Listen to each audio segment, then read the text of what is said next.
ఈ మధ్య కాలంలో బెట్టింగ్ యాప్లకి ప్రమోషన్ చేసిన కొంతమంది ఆర్టిస్టులు, ఇన్‌ఫ్లుయెన్సర్స్ మీద పోలీసులు కేసులు పెట్టారు.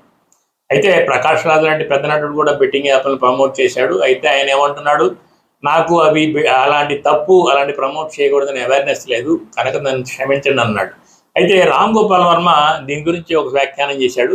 ఆ యాప్‌లు గాని, ఆ సంస్థలు గాని సరైనవి కావు అని ఆర్టిస్టులకి ఎవరు అవేర్‌నెస్ ఇస్తారు?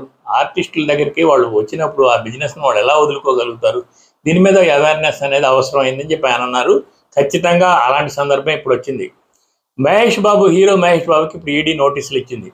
ఇప్పుడు మహేష్ బాబు హైదరాబాద్‌లో ఉన్న 2 రియల్ ఎస్టేట్ సంస్థలకి ప్రమోట్ చేశాడు. 3.4 కోట్ల రూపాయలు డబ్బు తీసుకున్నాడు ఆ ప్రమోషన్‌కి.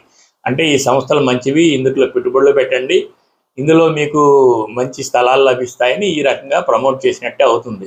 సో అదే సంస్థలు సొరానా గ్రూపు, సాయి సూర్య డెవలపర్స్, ఈ 2 సంస్థల మీద ఇప్పుడు ఈడీ దాడి చేసింది. ఈడీ దాడిలో తేలిన విషయం ఏంటంటే ఆ సంస్థలు ఒక సైట్ని అనేక మందికి అమ్మి మోసం చేశాయని. ఇలా మోసం చేసిన సంస్థలకి అవి మోసం చేయడానికి కావాల్సిన విధంగా ఇన్ఫ్లుయెన్స్ చేశావు నువ్వు అని చెప్పి మహేష్ బాబుకి ఈడీ నోటీసులు ఇచ్చింది.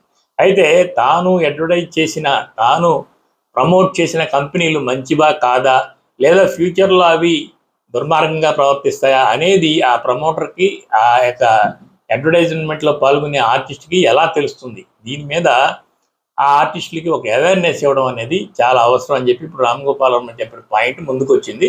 అవి ఓవరాల్గా ఇప్పుడు ఈడీ నోటీసులు ఇచ్చింది. 27వ తారీఖు మహేష్ బాబుని విచారణకు హాజరు కమ్మని చెప్పేసి అడిగింది.